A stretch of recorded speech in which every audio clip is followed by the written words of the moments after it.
Assalamualaikum warahmatullahi wabarakatuh. Metrokominfo di mana saja Anda berada, program Lensa Banjar Sepekan kembali hadir menemani Anda untuk edisi kali ini.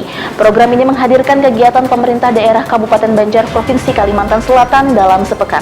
Bersama saya Lydia Nadifa, inilah Lensa Banjar Sepekan selengkapnya.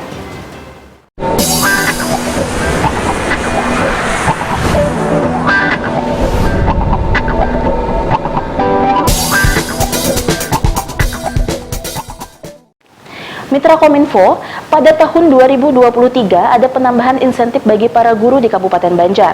Kabar gembira tersebut disampaikan Bupati Banjar Haji Saidi Mansur saat puncak peringatan hari ulang tahun ke-77 PGRI dan Hari Guru Nasional tahun 2022 di Stadion Demang Lehman, Martapura.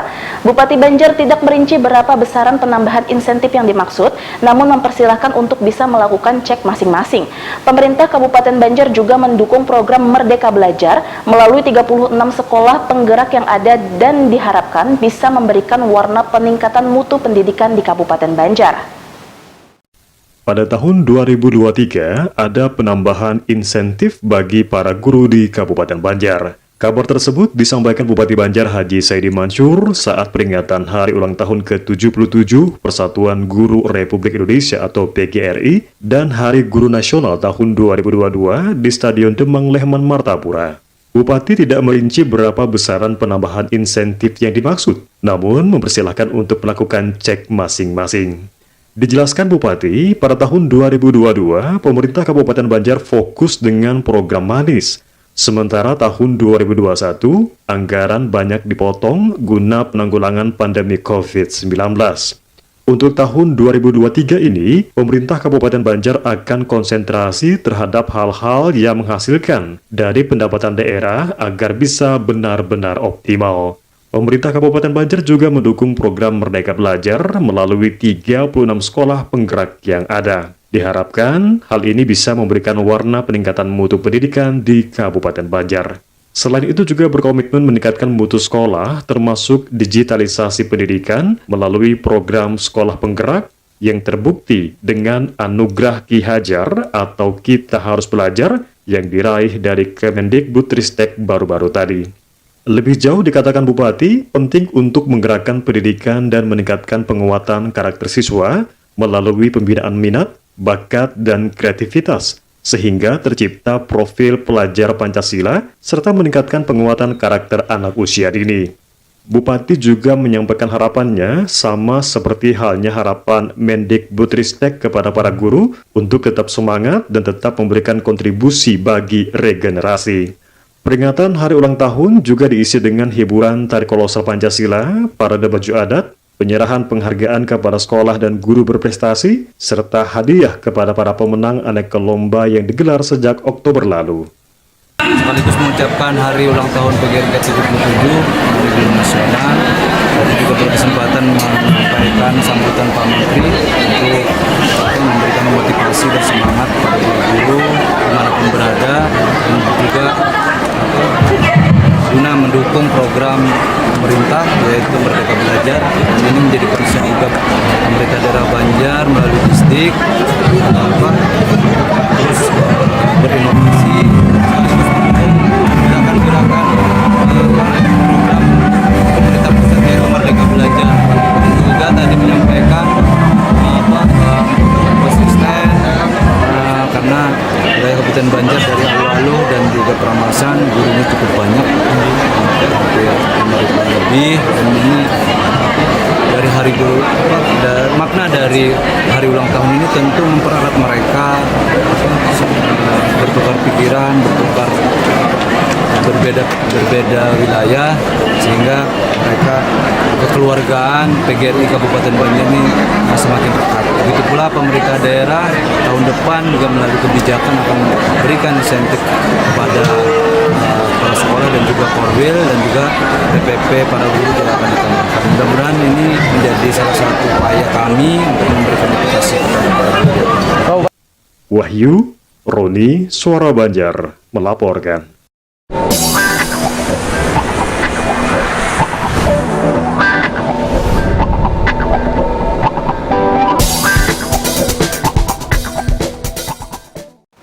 Kita beralih ke berita selanjutnya. Mitra Kominfo, Wakil Bupati Banjar Habib Idrus Al-Habsyi menerima daftar isian pelaksanaan anggaran atau DIPA dan buku alokasi transfer ke daerah atau TKD Kabupaten Banjar tahun anggaran 2023 di Gedung Idham Khalid Perkantoran Pemerintah Provinsi Kalsel, Banjarbaru. Gubernur Kalimantan Selatan Haji Sabirin Nur juga menyerahkan kepada perwakilan 13 kabupaten atau kota di Kalimantan Selatan.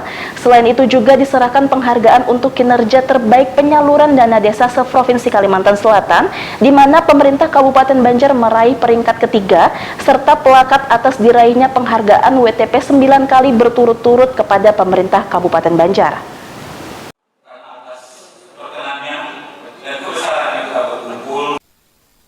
Wakil Bupati Banjar Habib Idrus Al-Habsyi menerima daftar isian pelaksanaan anggaran atau DIPA dan buku alokasi transfer ke daerah atau TKD Kabupaten Banjar tahun anggaran 2023 di Gedung Idham Khalid Perkantoran Pemerintah Provinsi Kalimantan Selatan di Kota Banjarbaru. Gubernur Kalimantan Selatan Haji Sabirin Nur yang menyerahkan DIPA dan buku alokasi transfer ke daerah tahun anggaran 2023 tersebut juga menyerahkannya kepada perwakilan 13 kabupaten kota di Kalimantan Selatan. Haji Sabirin Nur menyampaikan pesan secara khusus kepada kepala daerah untuk serius memperhatikan pergerakan inflasi di daerah masing-masing secara detail dan juga mempercepat realisasi belanja mengingat tantangan sektor perekonomian di tahun 2023 tidaklah mudah. Selain itu, aspek akuntabilitas dan transparansi juga harus dikedepankan. Sementara itu, Kepala Kanwil Ditjen Perbendaharaan Provinsi Kalimantan Selatan Sulaiman Syah melaporkan, alokasi TKD tahun 2023 kepada seluruh pemerintah daerah mengalami kenaikan signifikan dengan kenaikan tertinggi berada di Kabupaten Tanah Bumbu dan Kabupaten Balangan. TKD 2023 diarahkan untuk meningkatkan kualitas pelayanan publik di daerah untuk mendukung sektor-sektor prioritas yang akan dilaksanakan oleh daerah, serta meningkatkan sinergi kebijakan fiskal. Adapun total keseluruhan alokasi TKD di Kalimantan Selatan sebesar Rp23,62 triliun. Pemerintah Kabupaten Banjar memperoleh DIPA tahun anggaran 2023 dengan rincian terdiri dari dana bagi hasil sebesar Rp553.922.121, dana alokasi umum sebesar Rp720.930.446, dana alokasi khusus fisik sebesar Rp129.128.933, dana alokasi khusus non-fisik sebesar Rp212.136.958, dana hibah ke daerah sebesar Rp3.036.000, dan terakhir yaitu dana desa sebesar Rp215.179.737. Dalam acara tersebut juga diserahkan penghargaan untuk kinerja terbaik penyaluran dana desa se-Provinsi Kalimantan Selatan, di mana pemerintah Kabupaten Banjar meraih peringkat ketiga. Selain itu, juga diserahkan pelakat atas diraihnya penghargaan WTP 9 kali berturut-turut untuk pemerintah Kabupaten Banjar. Tim Liputan Suara Banjar melaporkan.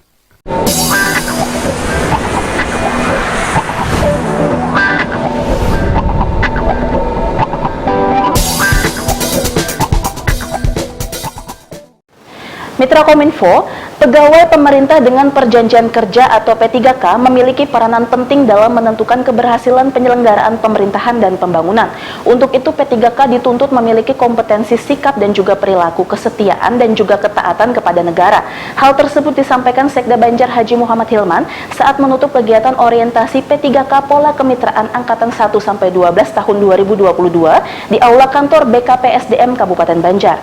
Kepada para alumni, Hilman berharap agar di tempat kerja yang baru nantinya bisa menjadi agen perubahan dan mampu memahami dunia birokrasi sehingga tidak kalah bersaing dengan ASN.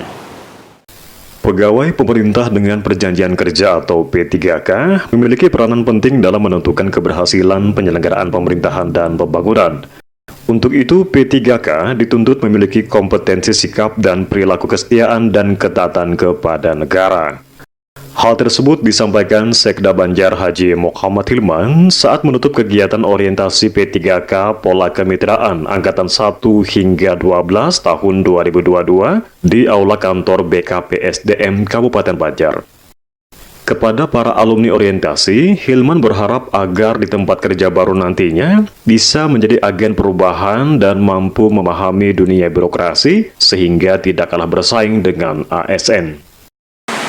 Melalui kegiatan orientasi ini, saudara diharapkan mampu memahami kondisi dunia pemerintahan dan birokrasi saat ini dengan senantiasa menangkap isu-isu kontemporer yang terjadi di sekitaran saudara. Internalisasikan nilai-nilai dasar atau core values berakhlak, yaitu berorientasi pelayanan, akuntabel, kompeten, harmonis, loyal, adaptif, dan kolaboratif. Akhirnya, dengan mengucapkan Alhamdulillahirabbil alamin, kegiatan orientasi pegawai pemerintah dengan perjanjian kerja pola kemitraan di lingkungan pemerintah Kabupaten Banjar angkatan 1 sampai dengan angkatan 12 tahun 2022 ini saya nyatakan dengan resmi ditutup.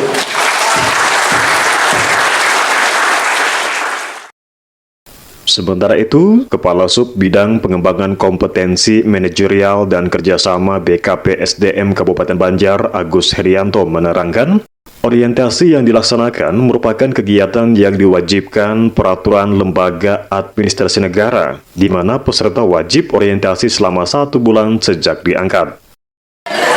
Kegiatan orientasi ini merupakan kegiatan yang diwajibkan oleh peraturan lembaga administrasi negara, di mana mereka wajib orientasi maksimal 1 bulan sejak diangkat. Jadi total pesertanya ini ada sekitar 482 orang, di mana terdiri dari jabatan guru, jabatan kesehatan, dan jabatan penyuluh pertanian. Ini berapa hari Pak? Pelaksanaan ini terbagi menjadi 12 angkatan sejak 24 Oktober sampai dengan 7 Desember 2022. Penutupan orientasi ditandai dengan pelepasan kartu peserta oleh Sekda Banjar kepada 2 perwakilan dan diakhiri dengan pembacaan ikrar alumni pelatihan. Tim Liputan Suara Banjar melaporkan.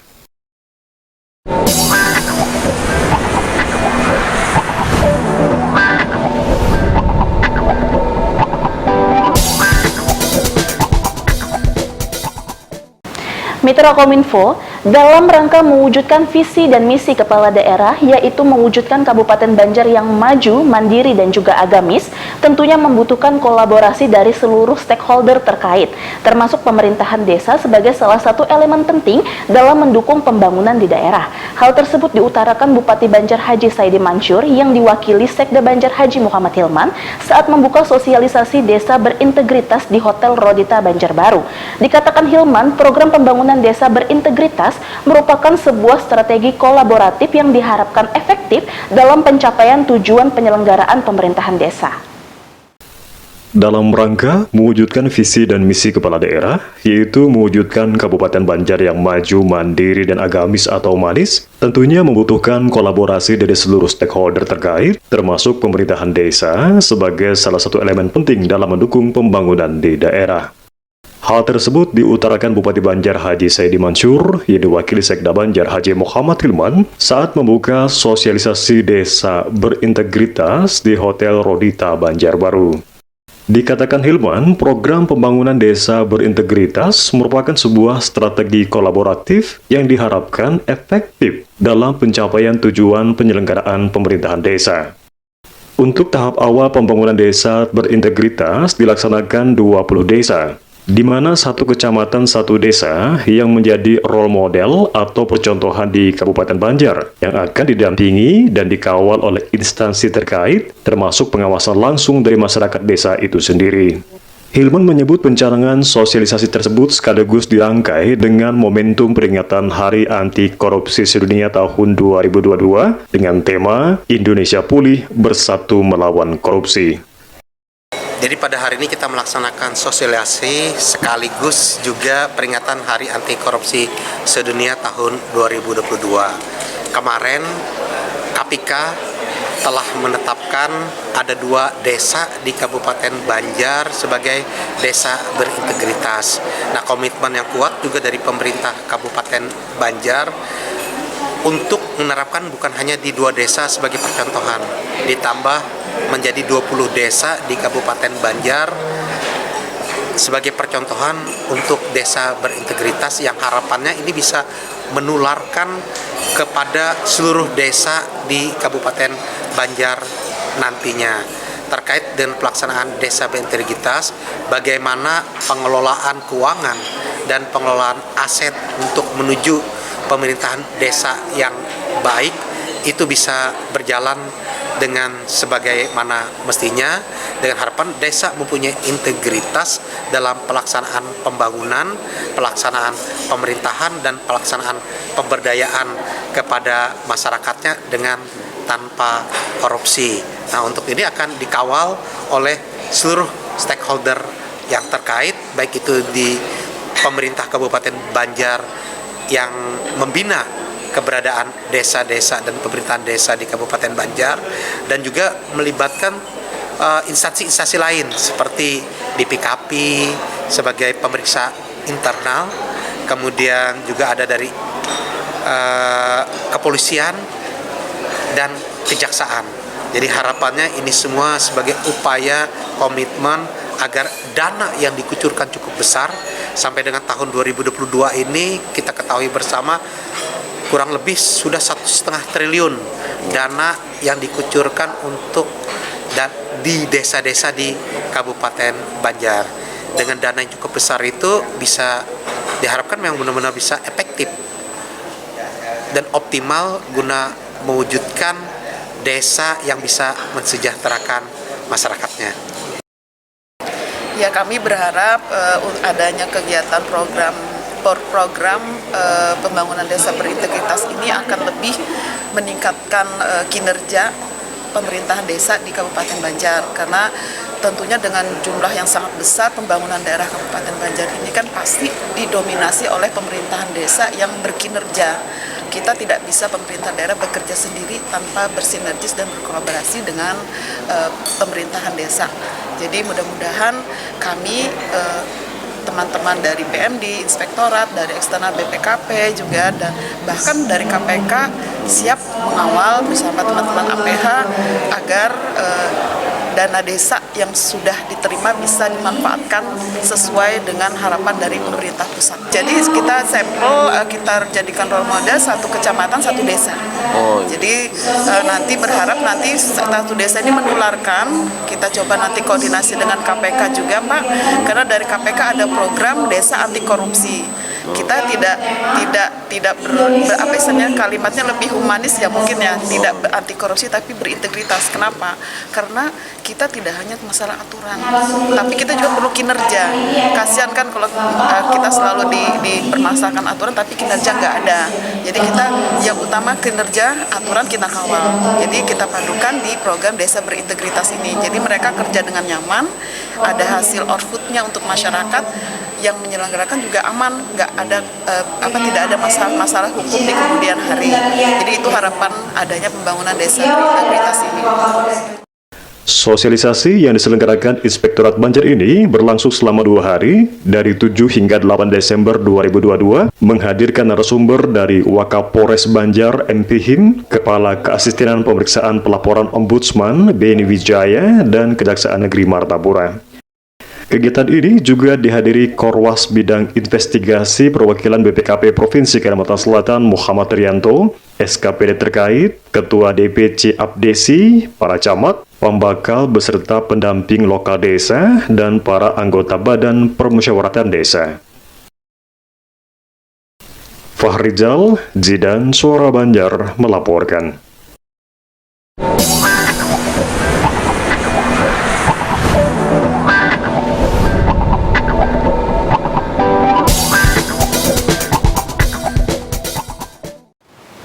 Mitra Kominfo, Ketua Tim Penggerak PKK Kabupaten Banjar Hajah Nurgita Tias beserta pengurus sambut kedatangan Ketua Tim Penggerak PKK Kota Palangkaraya dan juga rombongan di Mahligai Sultan Adam Martapura. Ketua Tim Penggerak PKK Kota Palangkaraya Afina Fairit Naparin mengatakan tujuan kunjungan kerja tersebut selain bersilaturahmi juga sharing dan juga diskusi mengenai program Tim Penggerak PKK Kabupaten Banjar untuk dipelajari. Di kunjungan kerja tersebut Gita memaparkan sekilas 10 program pokok PKK yaitu Gerakan Bina Masyarakat Desa Berkualitas dan juga Unggul, Maju Mandiri dan Agamis atau Gita Kumanis, di mana gerakan ini menurutnya akan mempercepat proses pembangunan di Kabupaten Banjar. Ketua Tim Penggerak PKK Kabupaten Banjar beserta pengurus sambut kedatangan Ketua Tim Penggerak PKK Kota Palangkaraya dan rombongan di Mahligai Sultan Adam Martapura. Ketua Tim Penggerak PKK Kota Palangkaraya, Afina Fairit Nafarin mengatakan, tujuan kunjungan kerja tersebut selain bersilaturahmi, juga sharing dan diskusi mengenai program Tim Penggerak PKK Kabupaten Banjar untuk dipelajari. Dengan kunjungan ini, nantinya beberapa program Tim Penggerak PKK Kabupaten Banjar dapat diaplikasikan di Kota Palangkaraya. Sementara itu, Ketua Tim Penggerak PKK Kabupaten Banjar Hajah Nurgita Tias ucapkan selamat datang kepada rombongan dan berharap silaturahmi ini tetap terjalin ke depannya. Dalam kunjungan kerja ini, Gita memaparkan sekilas 10 program pokok PKK, yaitu Gerakan Bina Masyarakat Desa Berkualitas dan Unggul, Maju, Mandiri, dan Agamis atau Gita Kumanis, di mana gerakan ini menurutnya akan mempercepat proses pembangunan di Kabupaten Banjar.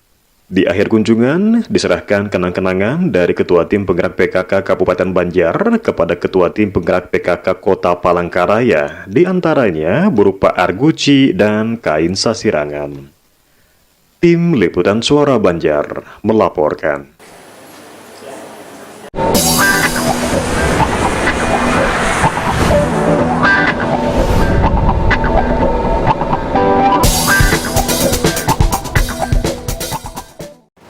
Kita beralih ke berita selanjutnya. Mitra Kominfo, Dinas Kesehatan Kabupaten Banjar menggelar publikasi stunting melalui elektronik sampai pencatatan dan juga pelaporan gizi berbasis masyarakat Kabupaten Banjar tahun 2022.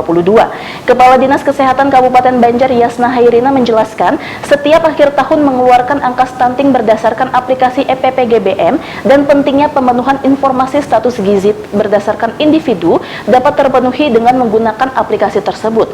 Aplikasi EPPGBM bertujuan agar tenaga pelaksanaan gizi di kecamatan lebih mudah dalam mengatasi permasalahan gizi masyarakat di daerahnya.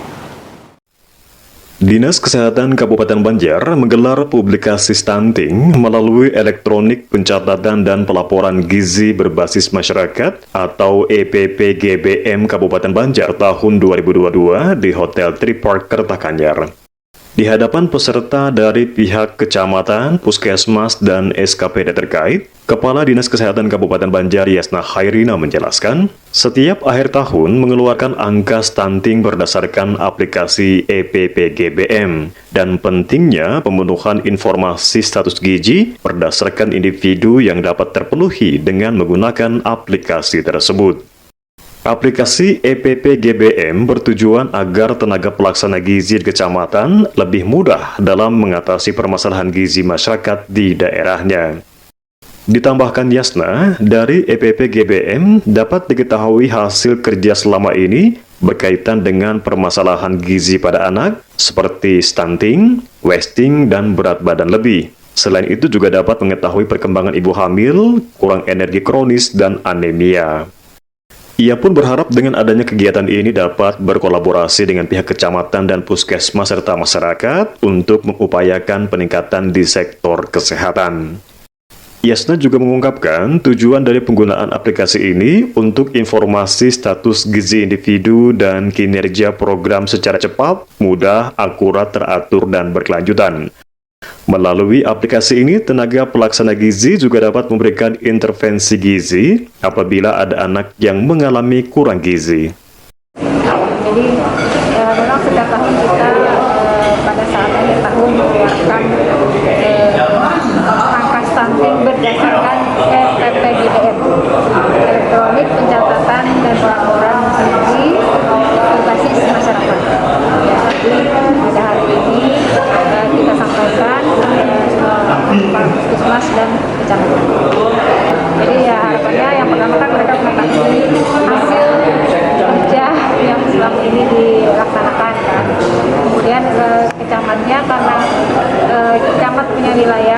Pak Camat juga berhak mengetahui apa yang terjadi di kecamatannya. Nah, ini kan stunting yang terjadi di kecamatannya masing-masing. Tadi kan memang tidak semuanya tentang stunting, tapi keseluruhan program yang berkaitan dengan gizi. Tadi ada yang wasting, infus kan, kemudian ada ibu hamil, kurang energi kronis, kemudian ada yang anemi, itu juga kita sampaikan. Sehingga mudah-mudahan kita bisa bersinergi, berkolaborasi dengan kecamatan, dengan desa, dengan masyarakat untuk sama-sama mengupayakan peningkatan di sektor aplikasi ini kan setelah tinggi badan, berat badan diukur oleh kadar posyandu, kemudian itu diinput. Nah, input keluarnya tadi ada yang stunting, ada yang posting, ada yang berat badannya tinggi, sebetulnya ada di situ, yang itu semuanya ada di situ, sehingga bisa begitu kita masukkan kan kadar repot tadi menghitung manual, sudah tersedia data itu. Nah, dengan harapan kita bisa intervensi apa sih yang harus ya tadi kan ketahuan data yang datang ke posyandunya kurang dari 50. Artinya kita harus bagaimana ya mengajak mengedukasi lagi masyarakat untuk bersama menjaga posyandu, kemudian memberdayakan masyarakat desa untuk lebih lagi bersama-sama posyandu. Itu salah satunya. Tim Liputan Suara Banjar melaporkan.